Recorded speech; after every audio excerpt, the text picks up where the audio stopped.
Hey guys, welcome back. In the previous video, we looked how we can integrate ChatGPT with Google Docs without using any plugin. But there's already, after we did that video, there has been an enhancement. You can just go ahead and use GPT for Sheets. So I would be providing you uh, a PPT with detailed links of what we are covering, so you don't have to enter anything. So just access this PPT, it should be below your lecture. So all you now have to do is just go to your Chrome, have your Chrome open, install this. Okay, so it's gonna ask you some allow, just allow everything, and it should be done. So done. So the next thing I now need is let me close this and let me say I need a new sheet, right? So let's go here and okay, let me close this and let's open a new Google Doc, Google Sheets here. Cool. So I want to create a new Google Sheets. So let's call this GPT for Sheets demo, right? So let's call this GPT for Sheets demo here. So after you do this, uh, the second step is, let me show you that here. We now got it installed. So the third step we now need to do is just make sure this is visible to you. Go to extensions. In GPT for Sheets, you should see GPT functions, setup API key, and whenever you are not using, if you are sharing your sharing your Google Sheet with someone, so just make sure to clear your API key after you're done using it. So don't give your API key to someone. So just don't do that. And uh, the next step is go to OpenAI website and copy your API key. If you already have created an account, if not, you can just go to the video in this series. There is a video how to create your GPT account, OpenAI account, and get your API key. And if you, in this curriculum, if you are going through this, so there is how to create your chat GPT. So getting started with your chat GPT API key, it's in section 3. You can go and get that data there. So click create. So copy your key, whatever it is. I would be clearing this after this video. I would not be using it. So even if you see this video, by the time it's live, you would not have access to this. So I would be cleaning it up. So just give your API key here, save your API key. So we did save it here. And now here comes the interesting part. So we are not going to go over all these use cases here. We are going to look at a couple of use cases. So let's basically say a basic example. You want to write a tagline for an ice cream shot. Then you just give GPT equal to B11, and here it will give you the prompt here. So what we can do here is let's go here.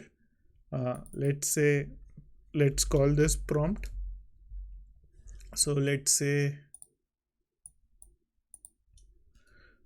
suggest a tagline for my Udemy channel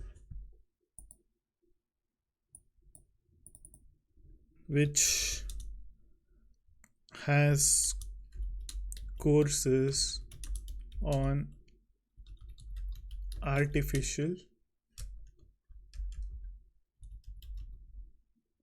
which has courses on AI, right? So let's do this. And here formula we are going to use is simple. So I think we'll get the tag here. So just leave the, let's leave it as it is. And here all we have to now do is GPT of let me call this A2.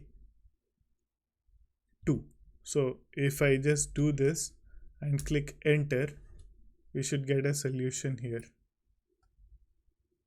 Okay, so it is suggesting something here. So similarly, if I have a tagline So give a suggest a tagline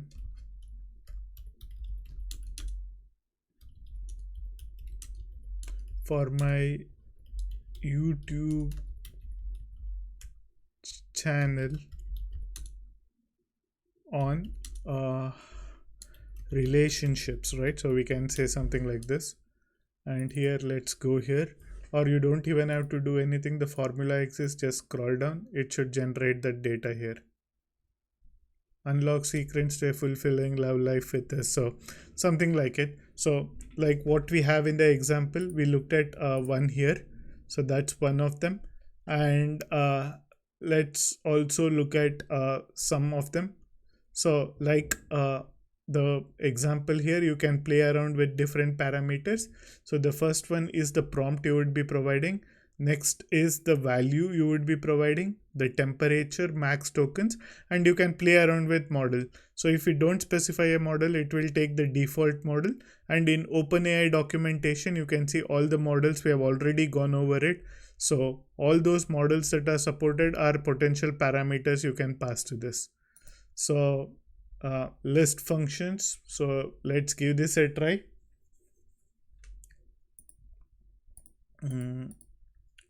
So list 3 suggestions for my book on generative AI. Book title on generative AI, right?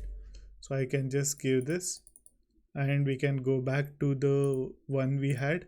I'm just trying this. So which is GPT list of the cell.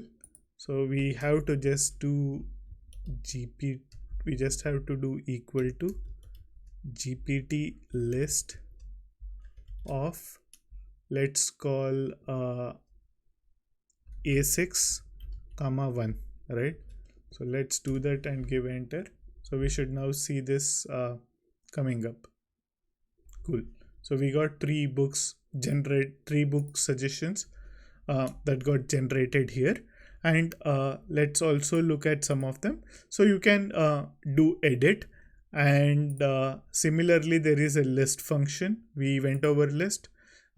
We can do extract email addresses here. So if you want, we can give this a try here. So let's also try.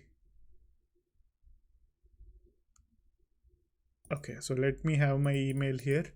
So fname.nname at fdate.lname@gmail.com. So let me have this example here, and here let's give GPT extract values, text to extract and to extract, right? So value, let's call this A10, and to extract we want it at B10, right? So let's see what we get. Okay, so let me remove this and see what it extracts.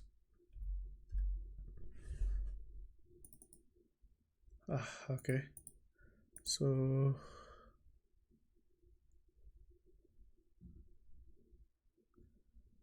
okay, so we have to give what we want to extract here.